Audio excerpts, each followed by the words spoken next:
Hey, how's it going, everybody? This is Mike here with another video.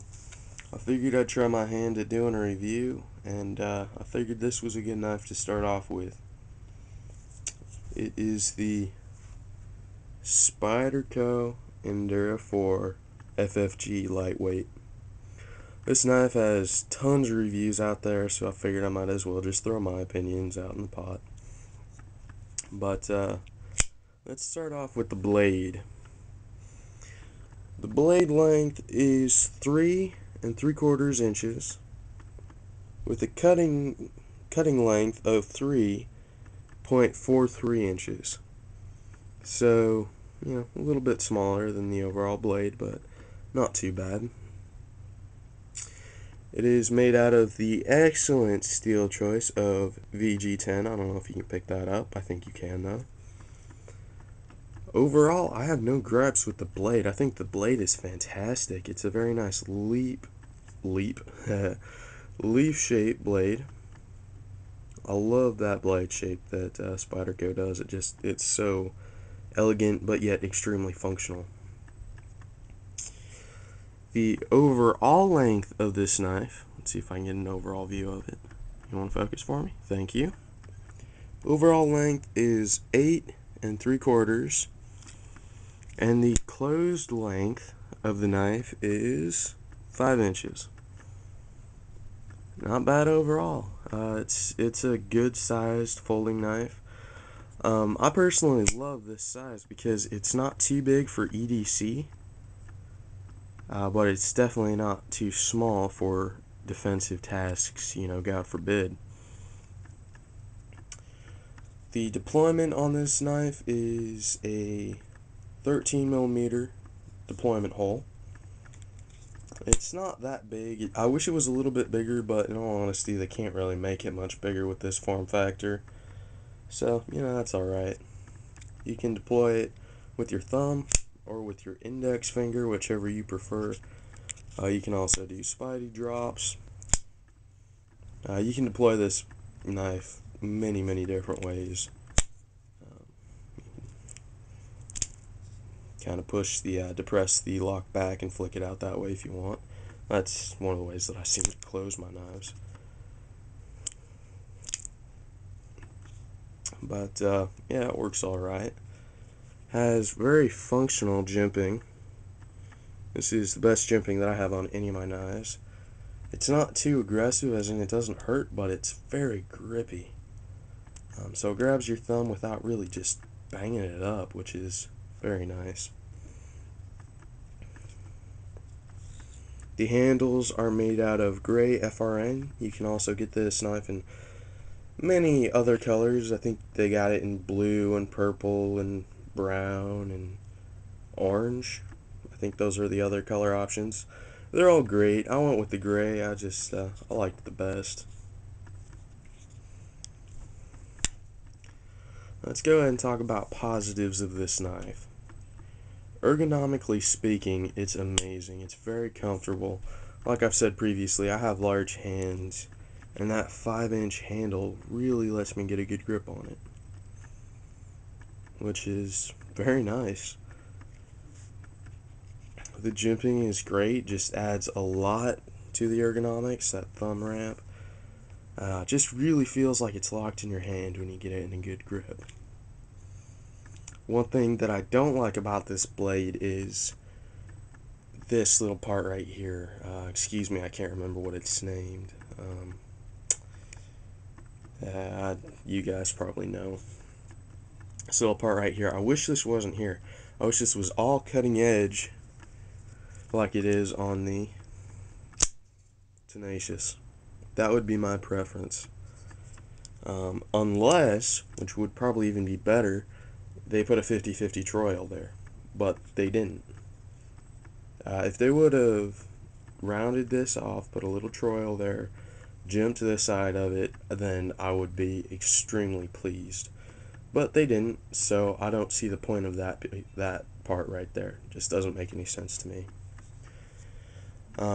It has phosphorus bronze washers, which is a very good plus. Makes the knife very smooth, which is always a plus.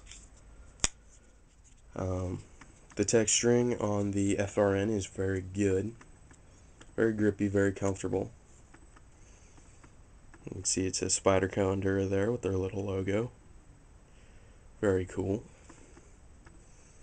One thing that I do like about this knife is it is set up for show, I guess, with the screws, as in all the heads of the screws and pocket clip are on the same side, so it has a presentation face, which is nice. I mean, not necessary for me, being that this is a work knife, but I'll take it.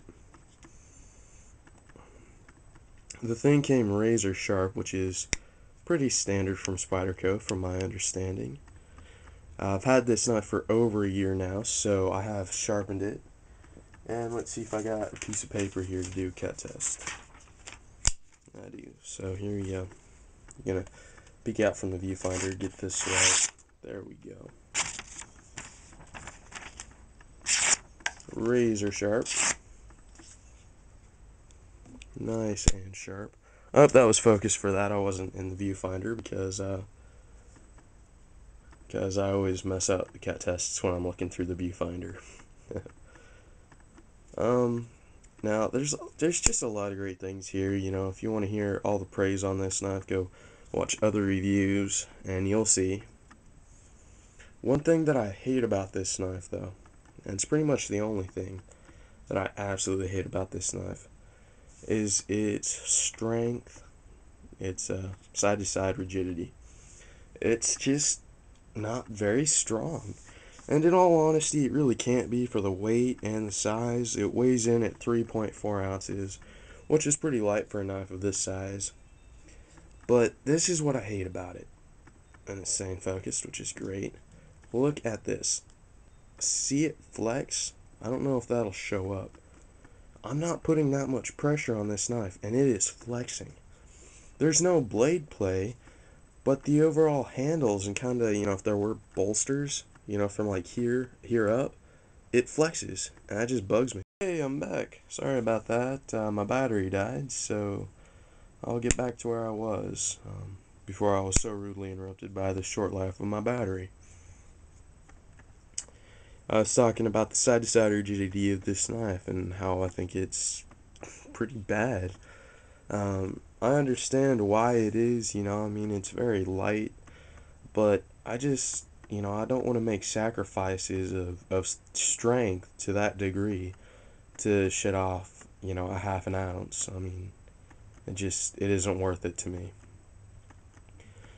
I mean, I prefer strong knives. I would rather carry something that is extremely heavy, approximately the same size, such as this Elite Tactical ET3. Very similar size knives. This one's a little bit shorter overall. Very similar though. That is very, very strong. Then carry a knife that, is good size but doesn't have the side-to-side rigidity that a blade length of this requires. Well, it doesn't really require, but it is more necessary. So that's my personal opinion on that. But back to the good. This is a fantastic knife. It's a really good choice. This was my first kind of what you would call an expensive knife, and at the moment it's actually the most expensive knife in my collection. I've kind of had to downgrade some stuff just due to financial things, but nothing too serious. But through all the knives that I've gotten rid of, I have kept this one, so that in itself should tell you something. But one more negative: this thing is a fingerprint, magnet. I mean, it's just nasty. I should totally do something with that, but I'm probably not going to. But yeah, that's my review of the Spyderco Endura. If I could give it a 1 out of 10, what would it be? I would say it'd probably be around a 7. 7 seems fair, I mean, it's just not my favorite knife in the world at all, but it definitely is a good knife. So, yeah. that's my review on the Spyderco Endura 4 FFG. I hope you guys found it informative. And yeah, that'll be it for today. See you guys next time.